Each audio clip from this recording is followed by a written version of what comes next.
Sananda Jésus, les Nouvelles Écritures Saintes, Introduction, transcrit par Catherine Homais, Psy-3 juin 2015. Sananda Jésus. La plupart d'entre vous m'ont connu par mon nom donné quand j'ai été ici incarné, Jésus, ou Yeshua ben Joseph, mon nom de famille. Sananda est mon nom démentique, qui m'a été donné au moment de ma naissance d'âme, et donc vous pourriez y penser comme mon nom réel. Je viens en ce moment pour parler avec vous parce que je veux corriger certains des mensonges qui ont été émis comme mes enseignements avec les faits entourant mon incarnation sur la terre en tant que Jésus. Je veux souligner que je ne suis pas l'histoire ici. Les faits de ma vie sont pertinents seulement parce qu'ils prennent forme en la compréhension des gens de ce que j'ai défendu et enseigné. J'ai aussi inclus une autobiographie courte, et écrit après les 24 messages, plus loin pour clarifier certaines de mes informations personnelles. J'espère qu'il sera utilisé simplement comme une note de bas de page ou comme une invitation pour vous d'apprendre à mieux me connaître. Comme le voile de l'illusion se réduit, vous sentirez ma présence près de vous, vous envoyant mon amour éternel. J'espère renforcer cette relation avec chacun d'entre vous. Dans son livre Qui a besoin de lumière, Catherine a collaboré avec moi pour écrire le chapitre appelé « Le Christ que nous n'avons jamais connu ». Je lui demande maintenant de commencer à vous présenter mes enseignements directement, en forme inédite, pure, contrairement aux documents disponibles que vous avez eus, jusqu'à présent. Nous sommes moins limités ces jours par la langue que nous utilisons, puisque plus en plus de personnes parlent l'anglais qu'à parler ma langue araméenne il y a 2000 ans. Nous avons aussi plus de contrôle des traductions que j'ai fait alors. Catherine a donné sa permission d'être le scribe qui présentera ses enseignements au monde, car elle connaît les intentions de mon cœur et transcrira fidèlement mes mots comme je les destine. Notre relation est proche.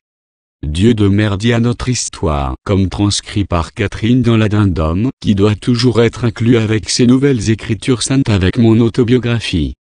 J'ai choisi mon scribe soigneusement et elle a été testée aux limites de son endurance. Elle s'est prouvée ferme dans les principes de fait d'être un que j'enseigne, indépendamment des défis que nous lui avons présentés. Je sens complètement la confidente en demandant à elle de faire ce travail important pour nous pendant ce temps historique et elle a consenti à prendre la responsabilité. Je la remercie pour son amour et infatigabilité. Je demande que ces leçons soient distribuées dans leur intégralité, inédites et sans commentaire. N'importe quelle traduction doit être autorisée spécifiquement par Catherine et moi. Les chapitres marchent ensemble comme un livre d'enseignement. Tant que ces normes sont respectées, nous offrons les Nouvelles Écritures Saintes librement au monde. Une grande partie de ce que vous lirez dans ces Nouvelles Écritures Saintes vous étonneront parce qu'elles ne ressemblent pas à l'image de moi que vous avez appris à croire et parce que, dans ces messages, je me suis concentré sur des questions politiques et économiques aussi bien que spirituelles. J'ai fait ceci parce qu'il a été décidé, en consultation avec l'entreprise du ciel et avec notre Créateur chéri, que c'était le temps pour les gens de la terre de comprendre qu'il n'y a aucune séparation entre la vie publique et privée. Ceci est de plus en plus vrai. Le cosmos est guidé par un programme spécifique et immuable de la loi universelle, qui inclut parmi ses préceptes que les sentiments et les pensées sont le milieu de la création. Il ne peut pas en être autrement, mais il s'agit d'une nouvelle idée pour la majeure partie de l'humanité. Ce que vous croyez, vous le créez. Ce que vous craignez, vous le créez et à ce que vous vous opposez, vous le renforcez.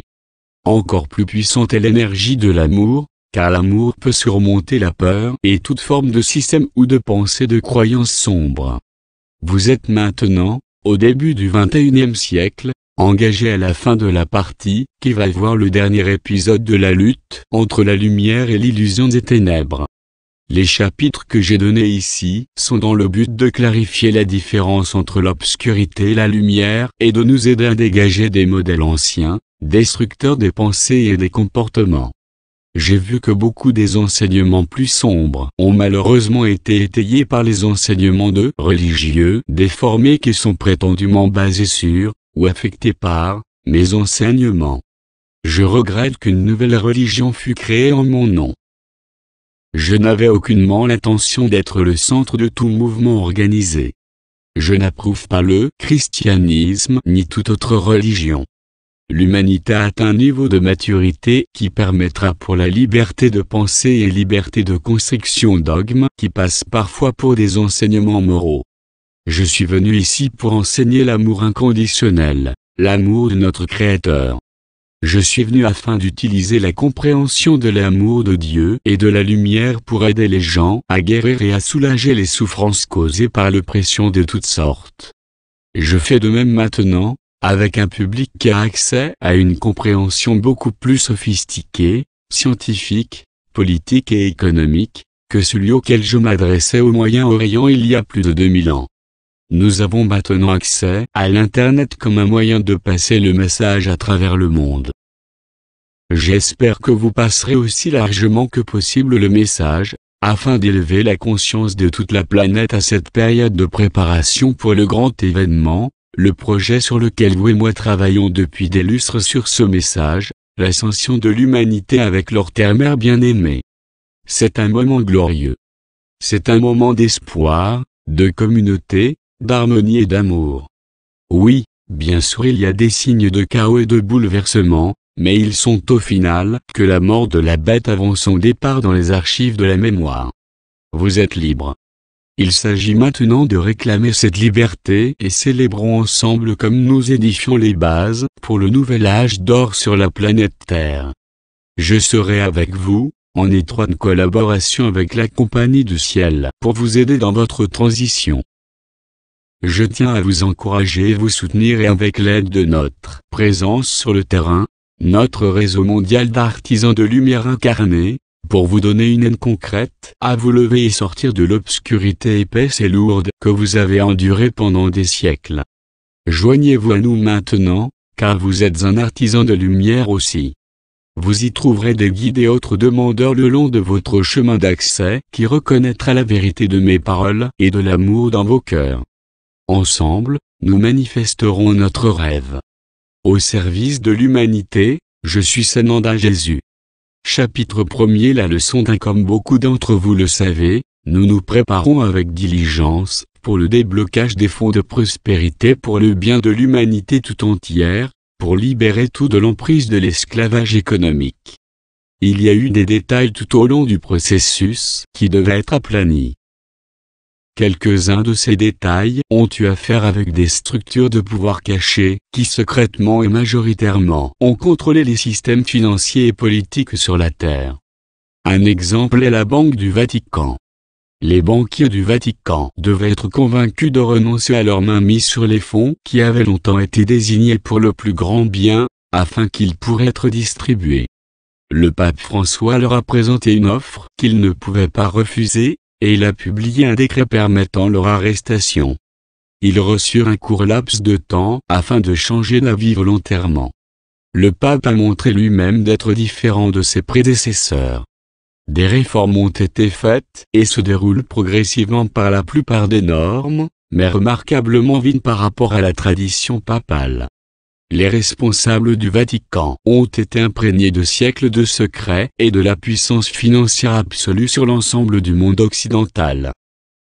La plupart des gens n'ont aucune idée de l'énorme richesse et les édits civils qui sont toujours en place, qui donnent la propriété à l'Église de toutes les terres qui sont toujours détenues par la couronne d'Angleterre, ainsi que toutes les terres qui étaient alliées sous les puissances de l'Axe et tous les pays d'Amérique du Sud qui ont adopté les croyances de l'Église catholique. Cela comprend la quasi-totalité de l'Europe et l'hémisphère occidental. Donc, comme vous avez pu le suspecter, l'Église catholique est la force politique la plus puissante consolidée sur la planète. Les protecteurs de la trésorerie du Vatican sont bien conscients que desserrer leur emprise sur les fonds de la banque serait la fin de leur pouvoir personnel et la fin au mythe que l'Église catholique, en tant qu'institution, n'a jamais été un ordre religieux bien intentionné. Bien sûr, il y a eu beaucoup de dévots et de prêtres, évêques et fidèles laïcs bien intentionnés, y compris l'actuel pape François, mais l'institution à Rome a toujours été principalement intéressée de pouvoirs politiques et économiques pour contrôler le monde. Cela touche à sa fin. Beaucoup de ceux qui ne sont pas religieux dans leur vie actuelle ne sont pas conscients des implications dans le monde des conséquences de la dissolution de l'Église catholique sur la vie de chacun sur la planète. Il s'agit de la fatalité ultime, le démantèlement complet de l'Église dans toute sa splendeur et richesse. Cela signifie aussi la fin de la mainmise psychologique et religieuse qu'elle a eue sur son peuple. Je ne peux guère souligner assez l'énorme effet que cela aura sur la libération de l'esprit et le cœur du peuple. Il peut sembler étrange à certains d'entre vous que c'est moi, celui qui est venu sur terre comme Jésus, qui est à l'avant-garde de cette attaque apparente sur la religion qui a été officiellement créée en mon nom. Je vous assure que j'aurais pas et n'ai jamais appuyé l'établissement de toute grande organisation qui s'est appelée chrétienne. J'étais opposé à la construction de grands temples. Il s'agissait d'une partie importante de mes enseignements. Avant tout, j'aurais jamais appuyé les enseignements qui ont été conçus pour asservir la pensée et le comportement de l'un de mes élèves. Moi, Jésus, Yeshua ben Joseph, ai grandi juif. J'ai pratiqué les principes et l'éthique, que j'ai appris aux genoux de mes parents, et j'ai jamais laissé derrière l'essence de ces enseignements, qui encouragent un mode de vie fortement éthique et dévolu. Je m'intéressais à étendre les limites du judaïsme pour créer une pratique fondée dans la simple compréhension que l'amour du Créateur et de ses semblables, était le seul principe nécessaire pour vivre une bonne vie. J'ai appris que se détourner du dogme et la pratique de règles est la première étape en se tournant vers Dieu. Vous voyez, en ce qui concerne la pratique de la journée quand j'ai vécu, que j'ai été un agitateur radical, libérateur du libre arbitre. C'est la raison pour laquelle les deux puissantes hiérarchies de la communauté juive et les Romains se méfiaient de moi.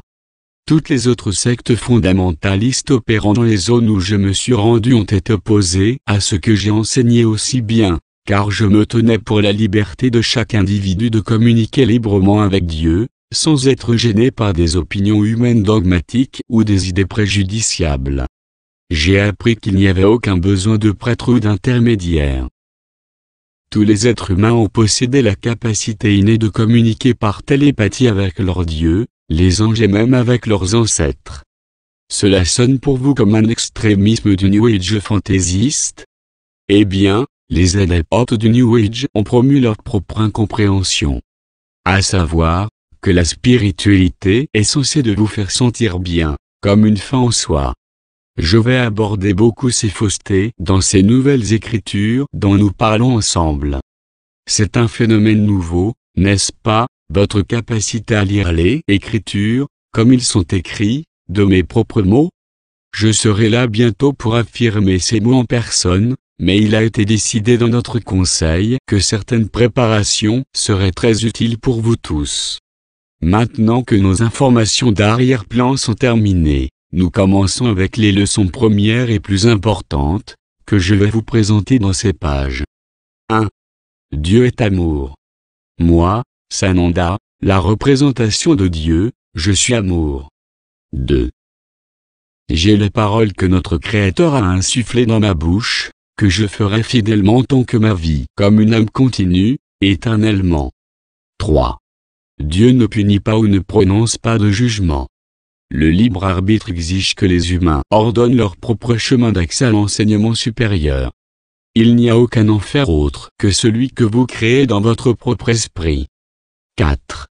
Après chaque vie, vous êtes retourné aux dimensions plus élevées où l'amour est tout, où vous aviez prévu les éléments de chaque vie, selon ce que vous avez senti pour vous nécessaire ou voulu faire l'expérience et de réaliser. 5. Nous avons appelé cette collection d'enseignements les Écritures nouvelles, sont les paroles de Dieu Père Mère la source directement à travers moi. Beaucoup des vieilles Écritures ont été réinterprétées ou délibérément déformées pour servir la volonté des gouvernements, afin de rester au pouvoir. Nous devons recommencer. Si vous souhaitez me citer, s'il vous plaît utilisez ces enseignements plutôt que des textes anciens. 6. Je parlerai seulement avec des mots d'encouragement, qui servira à éclairer et à élever l'humanité de s'élever au-dessus de la crainte, la discorde et la haine qui a été le mode de vie sur la planète Terre depuis des millénaires. 7. Je ne viens pas établir une nouvelle religion, pas de n'importe quel nom.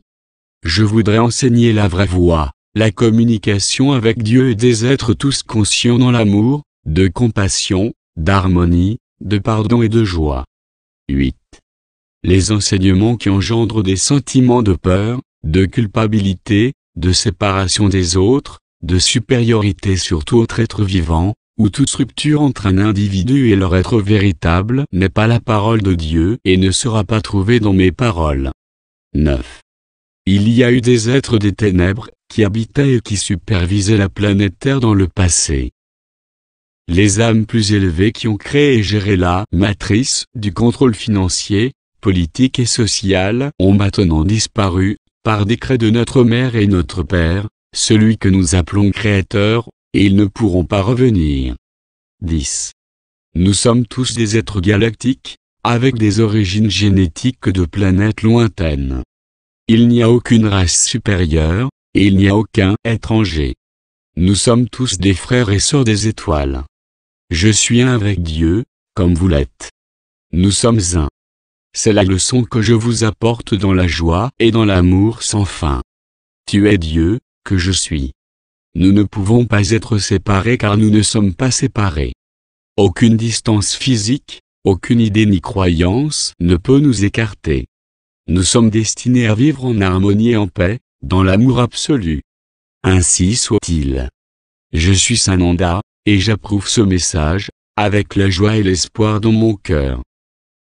Cette édition révisée de 2015 des Nouvelles Écritures de l'Inde que Sananda désigne à utiliser si vous souhaitez copier pour un usage personnel ou à traduire dans d'autres langues. Veuillez consulter avec Catherine et Sananda, si vous souhaitez traduire ces messages. Copyright Catherine Homais, psy.d. La permission est donnée de copier et de partager ce message, pourvu qu'il soit présenté dans leur intégralité sans ajout ou suppression, et le crédit est accordé à la chaîne et au site web, www.oneitslide.org. Traduction, Patrick et l'autorisation reçue de Catherine Homais le 4 juin 2015.